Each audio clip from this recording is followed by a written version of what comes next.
నీ ఫోన్ మీద ఉన్న స్క్రీన్ గార్డ్ క్లీన్ గా ఉంటుంది, కానీ నీ ఇంట్లో ఉన్న బైబిల్ మీద ఎందుకు అంత దుమ్ము పట్టింది? లోకపు వార్తలు చదవడానికి, సోషల్ మీడియా పోస్టులు చూడటానికి గంటలు సమయం ఉంటుంది. మరి నీ ప్రాణాన్ని కాపాడే దేవుని వాక్యం తీయడానికి ఒక్క నిమిషం కూడా లేదా? బాప్తిస్మం తీసుకున్న రోజు నీ వాక్యమే నా పాదములకు దీపం అన్నావు. మరిప్పుడు ఆ దీపం ఆరిపోయి చీకటిలో ఎందుకు తడబడుతున్నావు?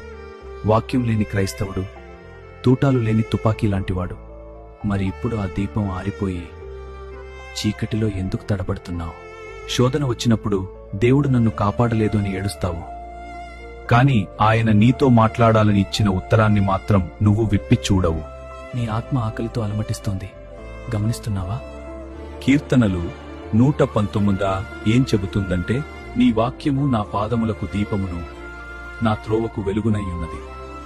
వెలుగులేని చోట నువ్వు నడవగలవా?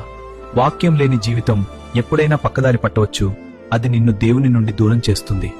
ఈ రోజైనా ఆ బైబిల్ మీద ఉన్న దుమ్మును దులుపు, మోకాళ్ల మీద పడి ఏడుస్తూ అడుగు, ప్రభువా, నా మనోనేత్రాలను తెరువు, నీ వాక్యం చదవాలనే దాహాన్ని నాలో పుట్టించు అని ప్రార్థించు. దేవుని గొంతు వినాలని ఆశపడు, ఆయనే నీతో మాట్లాడతారు. బైబిల్ తెరుద్దాం, దేవుని హృదయాన్ని తెలుసుకుందాం.